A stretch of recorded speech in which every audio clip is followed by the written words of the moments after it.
Hola a todos, esta es la clase de termodinámica y teoría cinética de la licenciatura en biofísica del Instituto de Física de la Universidad Autónoma de San Luis Potosí. En esta ocasión nos toca la sesión número 9, que trata sobre el intercambio y la producción de entropía. El contenido de esta clase, de esta sesión, es el de la producción de entropía y relajación térmica, y la producción de entropía en reacciones químicas.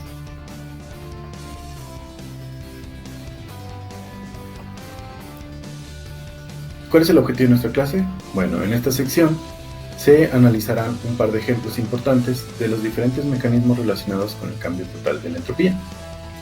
Durante el análisis se manifiesta la importancia de la definición del sistema en términos de la naturaleza, de las fronteras que permiten identificarlo respecto al exterior. En el primer caso, analizaremos el intercambio y la producción de entropía asociados con la transferencia de calor en un sistema térmicamente inhomogéneo. Mientras que en el segundo ejemplo se examinarán las contribuciones respectivas debidas a las reacciones químicas.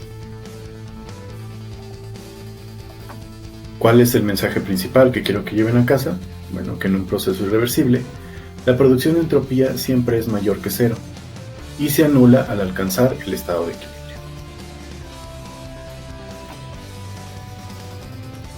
Supongamos que un sistema en contacto con dos reservorios térmicos que se encuentran aislados entre sí y a temperaturas diferentes, como se muestra en la figura 3.4.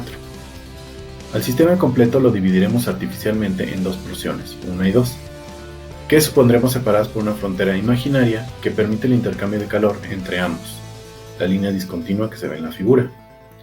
Este sistema es el modelo mínimo de un intercambiador de calor. Analizaremos el intercambio de energía en el sistema, suponiendo que no se realiza ningún trabajo. De esta manera, el subsistema 1 intercambia la cantidad de calor de sub E Q1 con el reservorio a temperatura T1 y la cantidad de I Q1 con el subsistema 2, de modo que el intercambio total de calor es la suma especificada en 3.51. De manera similar, el intercambio total de calor por el subsistema 2 está representado en 3.52. Puesto que la entropía debe ser aditiva, el cambio de entropía del sistema total 1 más 2 puede escribirse como se especifica en 3.53. Teniendo ahora en cuenta el primer principio de termodinámica de nuestro capítulo pasado y la hipótesis de que no se realiza ningún trabajo, podemos deducir que el calor cedido por 1 es igual al calor absorbido por 2, es decir, dIQ1 es igual a menos dIQ2. Esto nos permite escribir la relación como se muestra en 3.54, en la que los dos primeros términos contienen el intercambio total de calor Q con los reservorios térmicos, tal como se muestra en 3.55.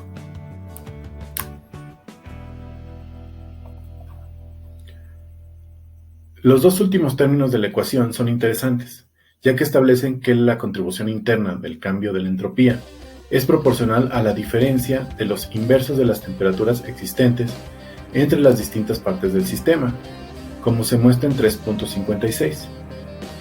donde hemos tenido en cuenta la ecuación 2.43 de clases anteriores. Si consideramos la variación de la ecuación 3.56 respecto al tiempo, podemos escribir la ecuación 3.57, donde dIQ1 entre dt es el calor intercambiado por unidad de tiempo, es decir, el flujo de calor.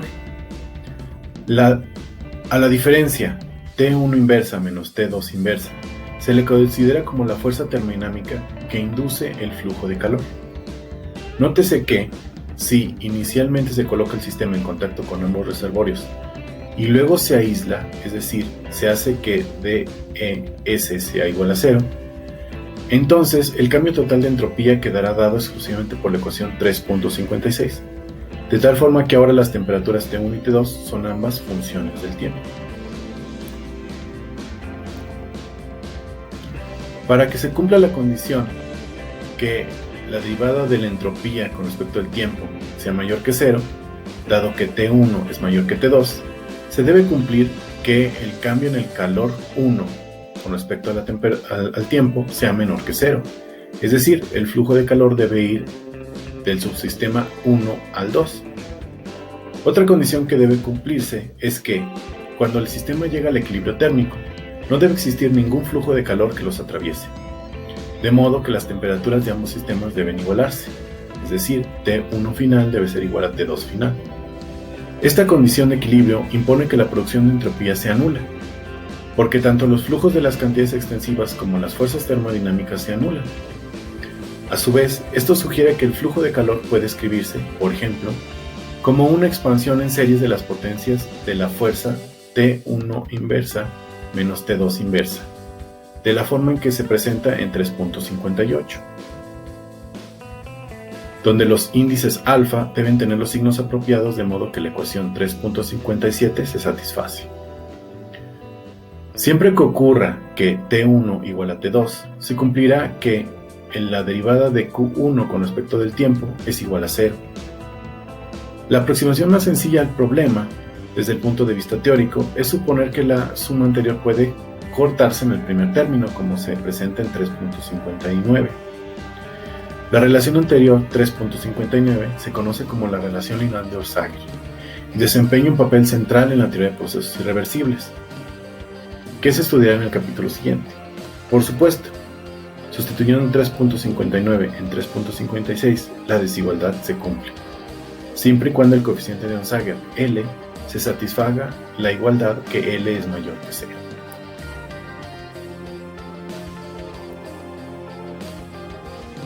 Estudiemos ahora el caso de la producción de entropía en una reacción química. Para ello debemos tener en cuenta que para un sistema en el que las proporciones másicas de las distintas especies químicas no son constantes debido a la reacción, el cambio de la energía de Gibbs, G, a T y P constantes, está dado por la relación 2.56, en la forma que se expresa en 3.60. Donde al escribir la primera igualdad de 3.60, hemos tenido en cuenta las ecuaciones 3.2 y 3.36. La relación anterior establece que la reacción química ocurre de manera que la energía de Gibbs de los productos es menor que la de los reactivos. Ahora, en vista de que el cambio total de la entropía se encuentra dado por la relación 2.42, y dado que podemos escribir T diferencial de S igual a diferencial de Q por la ecuación 3.60, tenemos que podemos obtener la ecuación 3.61.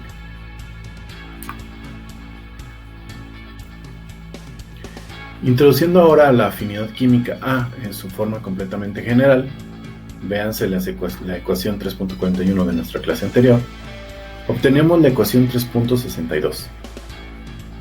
Y tenemos que la suma sobre J de nu J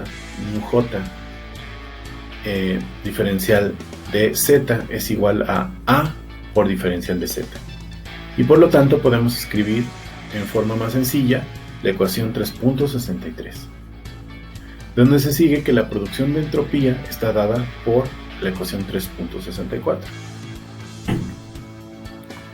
De manera similar al caso anterior, la evolución temporal de la producción interna de entropía, la derivada de S con respecto a T, está dada como el producto de la fuerza termodinámica o afinidad A y un flujo o velocidad de reacción, J, que es igual a la derivada de Z con respecto a T, de la reacción de la forma 3.65.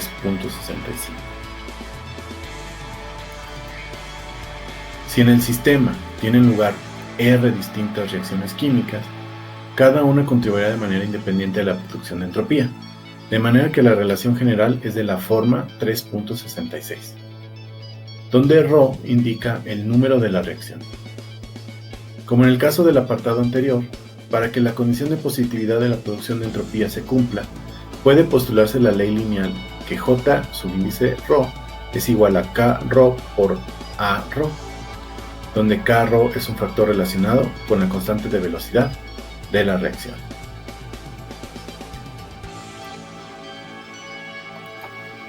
Con eso terminamos esta clase.